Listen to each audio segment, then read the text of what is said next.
Hello friends, नमस्कार सगळ्यांना. स्वागत आहे तुमचे आपल्या यूट्यूब चॅनल फौजी ऑफ निलिमामध्ये. तर आज आहे कामिका एकादशी. कामिका एकादशी निमित्ताने मी आज पूजा करते ती तुम्हाला दाखवणार आहे, ती तुमच्यासोबत मी शेअर करणार आहे.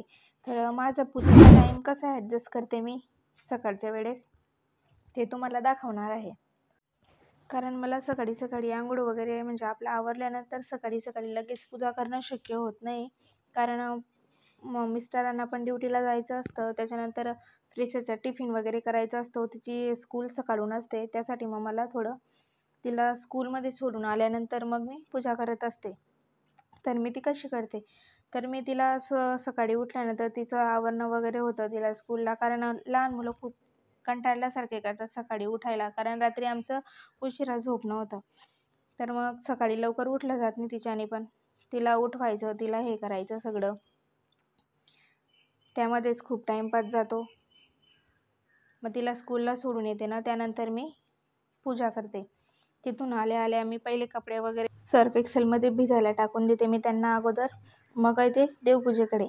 तर देवपूजेकडे आल्यानंतर मी पहिले आज होती कामिका एकादशी, त्यानिमित्ताने मी सगळी व्यवस्थित साफसफाई करत होती. तसं तर मी गुरुवार असतो किंवा रविवार म्हणजे दुसऱ्या दिवशी सोमवार असतो, त्या दिवशी मी देव वगैरे साफ करून घेत असते.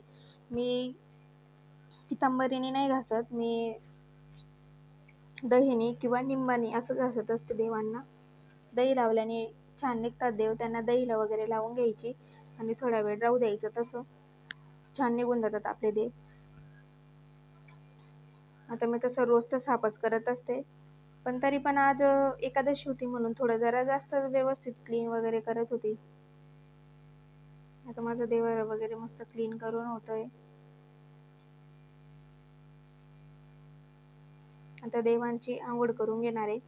आंघोळ म्हणजे मी आता नुसतं नॉर्मल असं पाण्याने आंघोळ करून घेणार आहे, असं जास्त अभिषेक वगैरे असं काही करणार नाही आहे.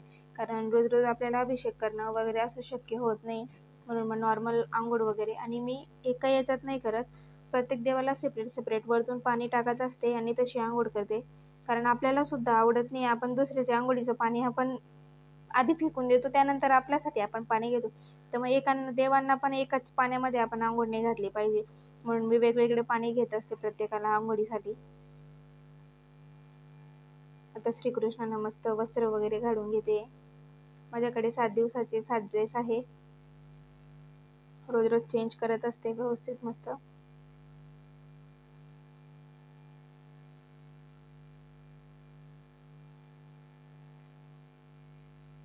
त्यांचे कपडे वगैरे व्यवस्थित बासुरी ठेवली तिथे, ती पण पडून जाते परत परत तिथे. आणि आपल्या देवाऱ्यामध्ये जो आपण कलश भरलेला असतो, त्याला पण रोज न रोज मी पाणी त्याच्यातनं काढून घेत असते, कारण आपल्या नारळ पण खराब होऊन जाईल ना तर असं. त्यामुळे मी ते कलशमधून जे पाणी असतं ना ते तुळशीला टाकून देते आणि ते पाणी रोजच्या रोज मी चेंज करत असते. आता इथे मी सगळे देवांची आता आंघोळ वगैरे घालून झालेली आहे, आता त्यांची पूजा करून घेणार आहे.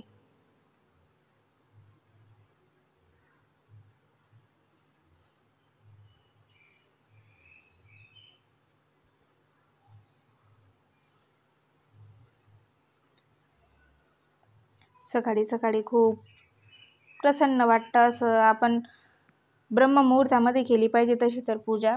पण आमचं रात्री लेट झोपणं होतं ना, त्यामुळे ब्रह्ममुहूर्तामध्ये काही उठणं होत नाही आणि कंटाळा पण येतो सकाळी सकाळी उठायला, त्यामुळे मग लेटच उठते. आता हे धुते मी महादेवाची पिंड. सगळं पाणी मी पहिले एका साईडला काढून घेतलं, गणपतीची आणि बालकृष्णाची आंघोळ घातली होती ना, ते पाणी आधी साईडला काढून घेतलं होतं. त्यानंतर मी महादेव शिवलिंगाची अभिषेक केलेला आहे. आता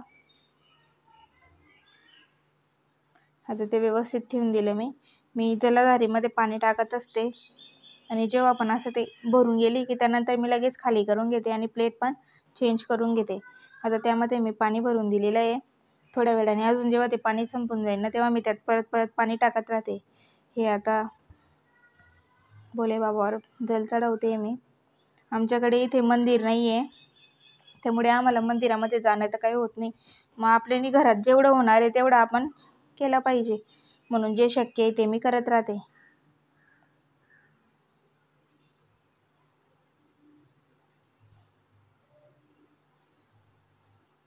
आता ही माझी पूजा व्यवस्थित मस्त होते.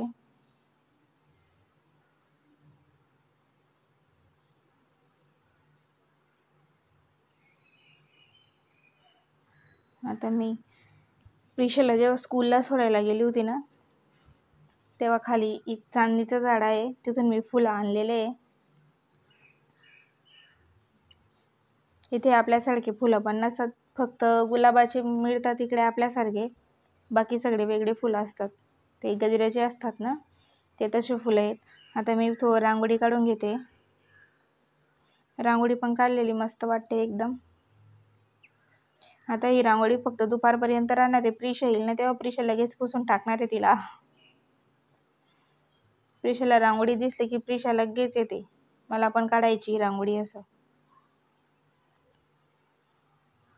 म्हणून ती ज्या दिवशी राहिली ना त्या दिवशी रांगोळी काढावी नाही लागत, कारण तिला रांगोळी जर का दिसली तर मग ती रांगोळीच खेळत बसते दिवसभर.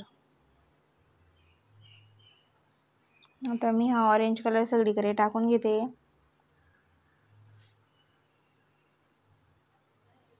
रांगोळी काढायला खूप आवडते मला, आवड पण आहे आणि येते पण मला छानपैकी रांगोळी. आवडतं पण रांगोळी काढायला मला खूप.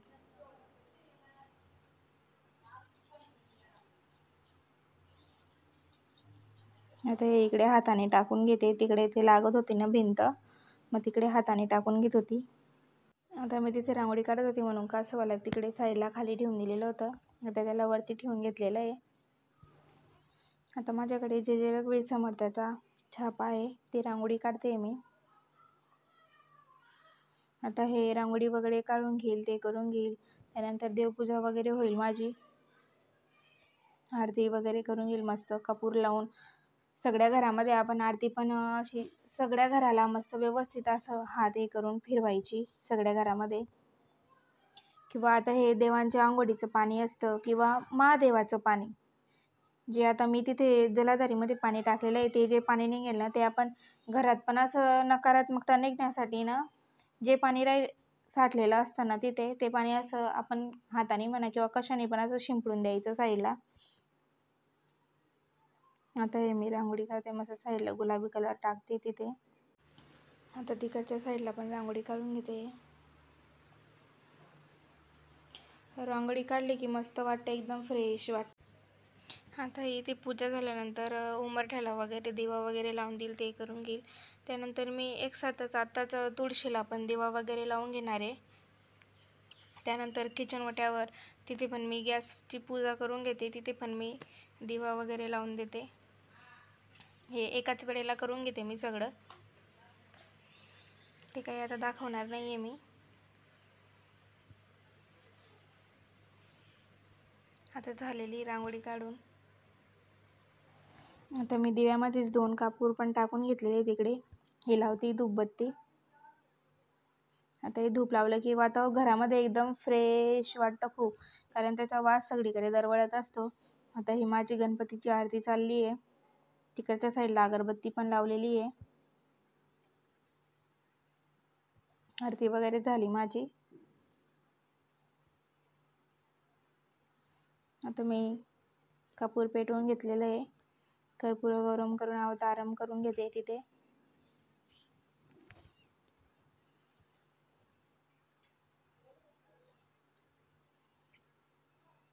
आता माझं वाढून वगैरे झालेलं आहे सगळं. धूपचा वास खूप एकदम फ्रेश करतोच घरामध्ये सगळं. हे पाय झालेली माझी आता पूजा, मस्त एकदम फ्रेश वाटतं सकाळी सकाळी. सकाळी सकाळी म्हणजे माझी काही एकदम सकाळी नाही आहे, थोडी लेटच आहे, 9:30 10च्या आसपास आहे माझी. पण मला तिला स्कूलला सोडायचं असतं, त्यांचं पण असतं सकाळी सकाळी, मग त्याच्यामुळे पूजाला आपल्याला थोडा वेळच लागतो मला पूजेसाठी, मग मी थोडी लेटच करते. फक्त 12च्या अगोदर करायची, जास्त लेट नाही करायचं. असं दिसतोय आमचा देवारा. आता मी इकडे दाराकडे पण रांगोळी वगैरे काढून घेतलेली, हळदीचं लेपन केलं आहे आधी, त्यानंतर रांगोळी वगैरे काढून घेतलेली आहे. इकडे पुढच्या दाराकडे दिवा लावून घेतलेला आहे मस्त. उंबरठ्याची आपण पूजा केलीच पाहिजे रोज. कारण आपल्या घरात येणारा माणूस हा नेहमी सकारात्मकतेचा राहील असं नाही. आपल्याबद्दल कोणाच्या मनात काय चांगलं आहे किंवा वाईट आहे हे आपल्याला माहिती नसतं. त्यासाठी आपण हळदीचं लेपन रोज करायचं आणि रांगोळी वगैरे पण म्हणजे त्यांची नकारात्मकतासुद्धा सकारात्मकतेमध्ये बदलून जाते, म्हणून मी रोज करतच असते. हे आता माझं मी बैठकीला जाते, म्हणजे आधी जायची, आता इकडे तर इकडे काही माझं बैठकीला जाणं होत नाही. मग त्यामुळे मी माझी जी 2 वेळेसची उपासना असते ती मी सकाळी, आता प्रिशा गेलेली स्कूलला, माझी देवपूजा वगैरे झाली, त्यानंतर मी ते आता करून घेते. आधी माझा थोडा गॅप पडला होता मध्ये, पण आता वापस स्टार्ट केलेलं आहे. मग आता त्याच्यातमध्ये पण आधी बालभक्तीमध्ये प्रार्थना असते, गुरुर्ब्रह्मा गुरुर्विष्णू ती केलेली आहे. त्यानंतर मी 7 स्मरणिका केलेलं आहे. त्यानंतर हे सद्गुरुचरित्रातलं पहिली 14वा अध्याय वाचायचा असतो. त्यानंतर मग तुमचे जो तुम्ही डेलीमध्ये जे 2-2 पेज वाचून जे येत राहतात ना डेलीमध्ये, ते वाचून घेते. त्यानंतर श्रीमद दासबोधामध्ये पण मंगलाचरण असतं आधी, ते मंगलाचरण वाचून घेते मी.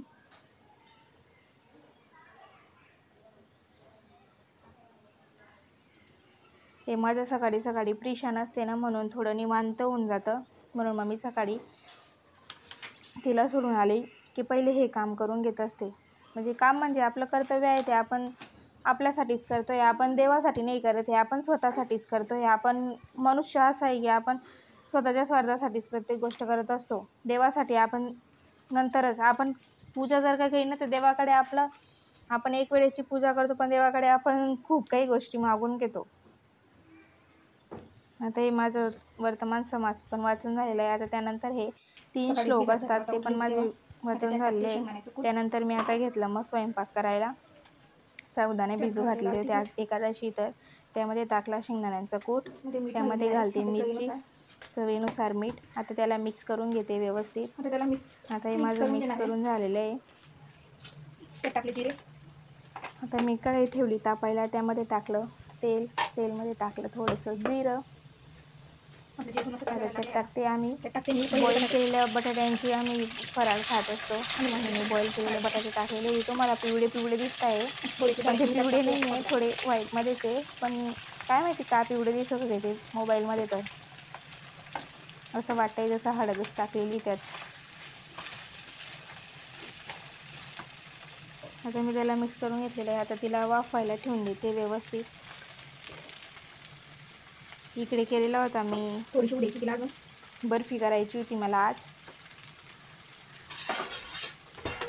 मग त्यासाठी मी साखर घेतलेली होती आधी. 1.5 कपच्या आसपास साखर घेतलेली आहे मी, आणि 1 कपच्या आसपास पाणी. असं मी पाक तयार व्हायला सुरू ठेवलेला आहे, आणि त्यात घालणार आहे मी 1.5 कप शेंगदाण्याचा कूट. इकडे माझी फराळ होते तोपर्यंत तिकडे पाक व्हायला पण ठेवून दिलेला आहे, इकडे फराळ पण होते व्यवस्थित. जास्त टाईम न घालवता दोघं गॅसवर दोघं वस्तू ठेवून दिलेल्या आहे. आता ते फराळला वाफायला ठेवून देते मी. तोपर्यंत इकडे पाक होतोय. त्या पाकाला जास्त हे नाही होऊ द्यायचं, एकदम असं बारीक नॉर्मल तार यायला पाहिजे इथपर्यंत होऊ द्यायचा तो पाक. एखाद्या वेळेस करेल मी तो व्हिडिओ पण. आता इकडे ठेवलेली मी, आम्हाला करायची आहे कढी. मी दही घेतलेलं आहे, त्याला असं फेटून घेतलेलं आहे, त्याच्यात पाणी मिक्स करून ते मी पॅनमध्ये ठेवली. त्यात तेल टाकलं, थोडंसं जिरं टाकलं, त्यानंतर ते दहीचं असतं ना ते टाकून दिलेलं आहे, आणि त्यात एकदम बारीक कूट असतो ना आपल्या शेंगदाण्यांचा, तो घातलेला आहे.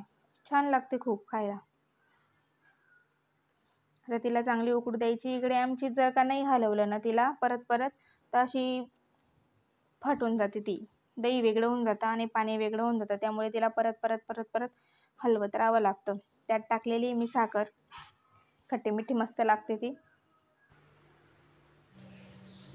आता देवाला नैवेद्य ठेवते मस्त. इथे देवाला नैवेद्य आपण केला आहे. देवाला रोज आपण जे काही असतो, आपण जे पण जेवणामध्ये येतो ना सगळं देवाला नैवेद्य ठेवायचा. आता ही मी बर्फी केलेली होती, ती बर्फी आहे, त्याची पण रेसिपी दाखवेल मी एखाद्या वेळेस. जर का माझा व्हिडिओ आवडला असेल आणि आपल्या चॅनलवर जे कोणी नवीन असेल त्यांनी आपल्या चॅनलला लवकरात लवकर सबस्क्राईब करून ठेवा, म्हणजे जेणेकरून माझ्या व्हिडिओची नोटिफिकेशन तुमच्यापर्यंत येईल. पहा आपली बर्फी व्यवस्थित मस्त एकदम झालेली आहे. पहा ही पण एकदम सॉफ्ट असते. आणि चला मग भेटू आता नेक्स्ट व्हिडिओ.